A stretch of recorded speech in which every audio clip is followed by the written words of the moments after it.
साथियों, जो डर गया वो बीजेपी में चला गया, जो झुक गया वो बीजेपी में चला गया, जो झुकने को तैयार नहीं है, जो डरने को तैयार नहीं है, जो जेल जाने के लिए तैयार है, वो सब मिलकर ललकारने लगे हैं, एक होने लगे हैं। कुल मिलाकर जिस तरह से इंडिया पॉलिटिकल फ्रंट में जगह जगह समझौते हो रहे हैं, उससे क्या ये अब धीरे धीरे हम निष्कर्ष पर पहुंच सकते हैं कि बीजेपी 370 तो छोड़ 270 भी क्रॉस नहीं कर पाएगी, उससे भी कहीं नीचे रुक जाएगी, थम जाएगी। हम ये बात इसलिए कर रहे हैं क्योंकि देश की 543 लोकसभा सीटों में से करीब करीब आधी सीटों पर इंडिया पॉलिटिकल फ्रंट का आपस में समझौता हो चुका है। कुछ की घोषणा होनी बाकी है, कुछ की घोषणा हो चुकी है। सबसे बड़ा समझौता आम आदमी पार्टी और कांग्रेस के बीच का है। दोनों ने बड़ा दिल दिखाया है, जो कि किसी भी महागठबंधन के लिए एक जरूरी चीज होता है। यह समझौता सिर्फ दिल्ली की 7 सीटों के लिए नहीं है, यह कुल मिलाकर करीब 60 सीटों के लिए है, जिसमें गुजरात की 26 सीटें, हरियाणा की 10 सीटें, पंजाब की 13, चंडीगढ़ की 1, दिल्ली की 7, गोवा की 2 सीटें शामिल है। और सबसे बड़ी बात है, बड़ा पुख्ता टाइप समझौता हुआ है। अभी तक एनडीए में इस तरह समझौता नहीं हुआ। आपको मालूम है उत्तर प्रदेश में आरएलडी के साथ बीजेपी कितनी सीटों पर लड़ेगी, कौन कौन सी सीटों पर लड़ेगी, कुछ पता नहीं। नीतीश को कितनी सीटें, कौन सी सीटें, पासवान के दोनों धड़ों को कितनी सीटें, कौन सी सीटें, जीतन राम मांझी, कुशवाहा कितनी सीटें, कुछ तय नहीं। अपना दल कितनी सीटें तय नहीं, ओम प्रकाश राजभर कुछ सीटें तय नहीं। लेकिन यहां तो एक समझौता हो गया है। दिल्ली की 7 में से 4 सीटों पर आम आदमी पार्टी होगी, 3 सीटों पर कांग्रेस होगी। कांग्रेस के हिस्से में चांदनी चौक की सीट आएगी, नॉर्थ ईस्ट की सीट आएगी, नॉर्थ वेस्ट की सीट आएगी। नई दिल्ली, वेस्ट दिल्ली, साउथ दिल्ली और ईस्ट दिल्ली, यानी जो यमुना पार का इलाका है, वहां पर आम आदमी पार्टी चुनाव लड़ेगी। चंडीगढ़ की 1 सीट कांग्रेस लड़ेगी। पंजाब में दोनों मिलकर चुनाव लड़ेंगे, यानी फ्रेंडली फाइट, आपस में मिलकर लड़ेंगे, लेकिन एक साथ समझौता नहीं होगा। गुजरात में कांग्रेस 24, आम आदमी पार्टी 2। भरूच की सीट अहमद पटेल की, जो एक तरह से परंपरागत सीट थी, वो भी कांग्रेस ने आम आदमी पार्टी को दे दी है। और इसके अलावा भावनगर की सीट, हरियाणा में कुरुक्षेत्र की सीट पर आम आदमी पार्टी लड़ेगी और कांग्रेस बाकी की 9 सीटों पर लड़ेगी। इसका मतलब क्या है? इसका मतलब ये है कि दोनों का वोट बैंक एक है। दोनों का वोट बैंक एक है, तो मुसलमान अब कहीं और जाने वाला है नहीं। किसी तीसरे गठबंधन की, तीसरे पार्टी की कोई संभावना को नकार दिया गया है पूरी तरह से। ओवैसी चाहे लाख कोशिश कर लें, कुछ नहीं वो बिगाड़ पाएंगे अब इस गठबंधन का। बीजेपी भी कोई उस रूप में चुनौती नहीं दे पाएगी जिस रूप में चुनौती 2019 में दी थी। 2019 में बीजेपी ने 56% वोट दिल्ली में ग्रहण किए थे। सबसे कम परसेंट वोट मिला था उसको चांदनी चौक में, वो भी 52% था। करीब 80-82 लाख वोट पड़ा था, जिसमें से 45 लाख के आसपास बीजेपी के खाते में चला गया था, उससे भी कहीं ज्यादा। लेकिन 2019 जो था वो 2019 था, अब 2024 है। इस समझौते का एक फायदा ये होगा कि पूरे इंडिया भर में जो ये बात जा रही थी कि आम आदमी पार्टी बीजेपी की बी टीम है, उसको खत्म कर दिया गया है।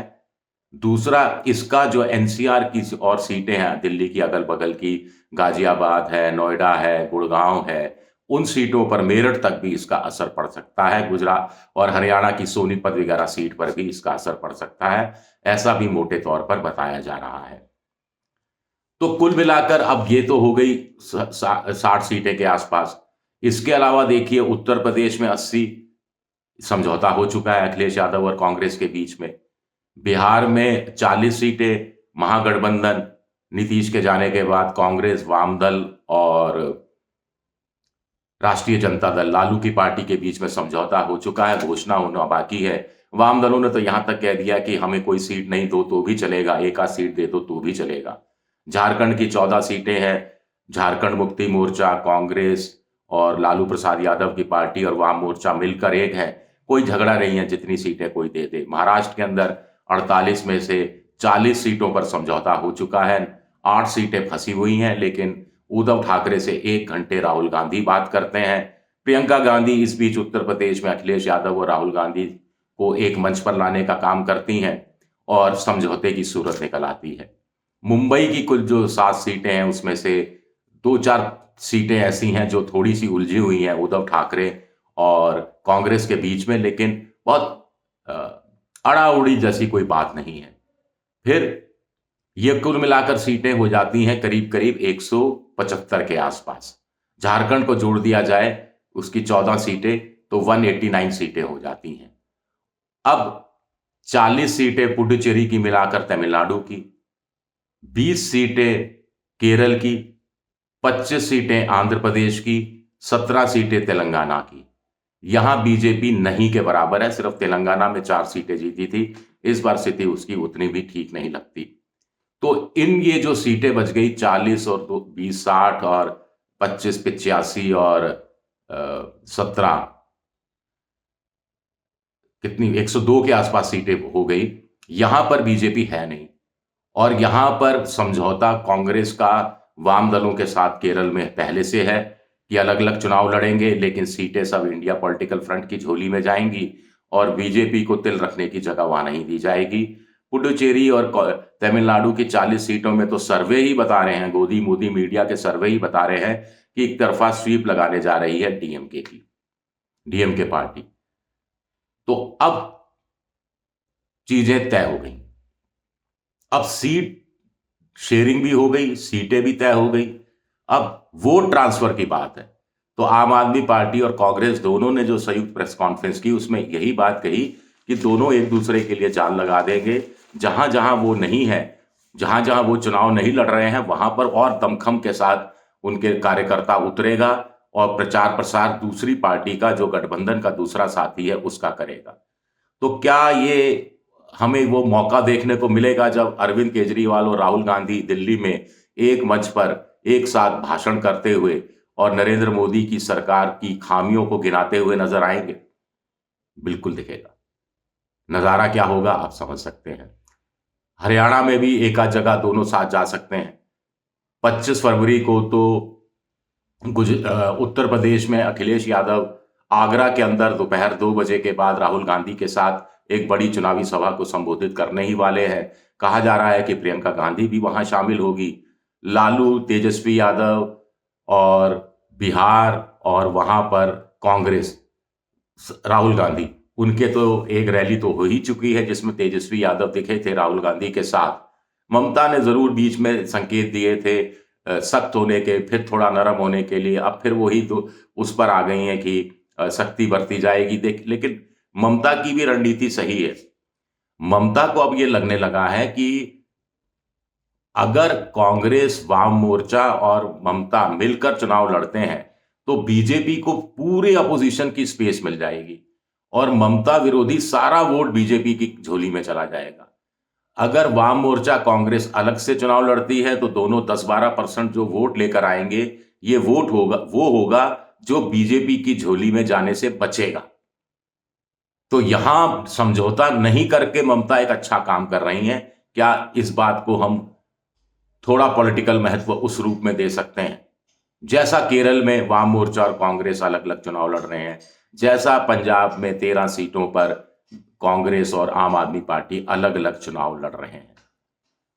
अब सवाल उठता है कि क्या कुछ और छोटे दल साथ आएंगे? क्या महाराष्ट्र विकास अघाड़ी के साथ प्रकाश अंबेडकर बहुत ज्यादा बार्गेनिंग नहीं करते हुए साथ शामिल हो जाएंगे? प्रकाश अंबेडकर की खासियत यह है कि वो जिन जिन सीटों पर मजबूती से चुनाव लड़ते हैं वहां 1.5 लाख, 1.25 लाख, 1.5 लाख वोट ले जाते हैं और ये वोट बड़े काम के साबित होंगे अगर वो महाविकास अघाड़ी के साथ जुड़ते हैं। कांग्रेस को भी फायदा होगा कुछ सीटों पर, एनसीपी को भी फायदा होगा कुछ सीटों पर, उद्धव ठाकरे को भी फायदा होगा। तो ये क्या एक सूरत निकलती नजर आ रही है और इसका तोड़ बीजेपी क्या निकालेगी? राम मंदिर, लाभार्थी, हिंदुत्व, राष्ट्रवाद और दूसरी तरफ महंगाई, बेरोजगारी, आर्थिक विषमता, प्रेम, मोहब्बत, भाईचारा। फैसला अब जनता को करना है। शुक्रिया मेरा ये वीडियो देखने के लिए, आपका बहुत बहुत शुक्रिया। पसंद आए तो लाइक कीजिए, सब्सक्राइब कीजिए, शेयर कीजिए, घंटी जैसी आकृति बेल आइकन दबा दीजिए ताकि नया वीडियो आए तो आपको नोटिफिकेशन के जरिए जानकारी मिल जाए। आप मेंबरशिप ड्राइव में जा सकते हैं, मेरी आर्थिक मदद की कोशिश कर सकते हैं। एक्स ट्विटर पर मैं विद्रोही 7 के नाम से हूं और फेसबुक पर मेरा पेज है विजय विद्रोही पेज, जहां आप मुझे फॉलो कर सकते हैं। शुक्रिया आप सबका, बहुत बहुत शुक्रिया।